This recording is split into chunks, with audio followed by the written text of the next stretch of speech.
Salut à tous, aujourd'hui je vous présente une config compacte à 1600€. La config est entièrement blanche et noire et possède de bonnes performances pour jouer et pour streamer. Je rappelle que dans cette vidéo il n'y a ni écran, ni périphérique, ni système d'exploitation, il y a seulement les composants de la tour. Je vais commencer par la carte mère et pour ça j'ai choisi la MSI H270M Mortar Arctic. Elle utilise le socket 1151, c'est une carte mère micro ATX. Elle supporte le multi-GPU AMD Crossfire. Elle a 6 ports SATA à 6 Gbps et un slot M2, un port HDMI, un DisplayPort et un port DVD. Elle dispose de 1 USB 3.0 type C, 3 USB 3.0 et 2 USB 2.0, jusqu'à 64 Go de RAM, audio HD à 7.1. Elle est équipée de LED rouge et elle est disponible au prix de 127,90€.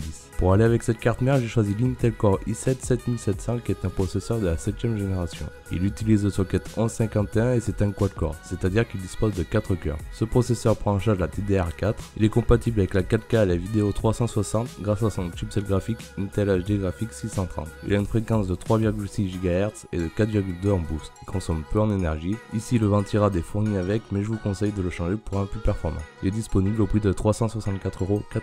Pour le ventirad du processeur, j'ai choisi le Deepcool Gamer Storm Captain 120EX en blanc. Il offre d'excellentes performances et il est silencieux. Il est très bien fourni car les supports de AMD et Intel sont présents dans la boîte et peut se monter sur la plupart des sockets. Un ventilateur de 120 mm est fourni avec le radiateur. La pompe dispose de LED et il est disponible au prix de 94,90€. Pour la mémoire RAM, j'ai choisi de prendre 2 barrettes de 8 Go de DDR4 HyperX Fury en blanc pour un total de 16 Go. Il faut toujours préférer le dual ou le quad channel qui permettra de traiter plus de données en même temps. Ici ça sera du dual channel. C'est des barrettes de DDR4 en 2400 MHz. Elles disposent de dissipateurs thermiques, elles sont garanties à vie et elles sont disponibles au prix de 157,90€. Pour la carte graphique, j'ai choisi la Asus GeForce GTX 1070 Dual OC de 8 Go. Elle est compatible réalité virtuelle, elle dispose de 2 modes, un mode overclocké et un mode gaming. La vitesse des ventilateurs s'ajuste en fonction de la température de la carte. Elle dispose de 2 DisplayPort, 2 HDMI et un DVD. Et elle est disponible au prix de 469,90€. Pour y mettre votre système d'exploitation et vos jeux, j'ai choisi un SSD M2 de 250 Go de chez Western Digital, 540 ms en lecture et 500 ms en écriture. Avec les SSD M2, vous gagnez encore plus de place car il se fixe directement sur la carte mère. Il est disponible au prix de 99,90€.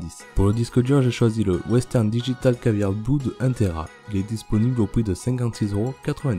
Pour faire tourner cette config, j'ai choisi le RM650X de chez Corsair. C'est une alimentation de 650 watts. Elle est certifiée 80+ Gold. Cette alimentation dispose du mode de ventilation à 0 qui permet de mettre le ventilateur à l'arrêt pendant une exploitation en charge faible ou moyenne. Le ventilateur PWM sera contrôlé en fonction de la température et ajustera sa vitesse. Il dispose de systèmes de protection multiples intégrés. Elle est entièrement modulaire et elle est disponible au prix de 119,80€. Et pour mettre toute cette config, j'ai choisi le Corsair Carbide série R240 en noir. C'est un boîtier mini tour disponible en plusieurs coloris et ici j'ai choisi le noir. Il est livré avec 3 ventilateurs 120 mm, il dispose d'une fenêtre latérale pour admirer la config. Sur la façade avant vous retrouvez 2 USB 3.0 pour casque, pour micro, le bouton de démarrage et de reset. Elle peut accueillir des cartes graphiques jusqu'à 29 cm de long, des ventirades jusqu'à 12 cm et les alimentations de 24 cm maximum. Le boîtier est compatible avec le water cooling. Vous aurez 3 emplacements pour les disques durs de 2,5 pouces et 3 emplacements pour les disques durs de 3,5 pouces. Elle est disponible au prix de 99,90€. Ce qui nous fait un total de 1592€ pour une excellente config gamer. Je sais que je peux économiser sur quelques composants, mais j'ai voulu faire une config compacte mais qui possède également d'excellentes performances pour jouer ou streamer. Si vous avez aimé la vidéo, n'hésitez pas à liker, partager et à vous abonner. Je vous dis à bientôt pour une prochaine vidéo. Ciao!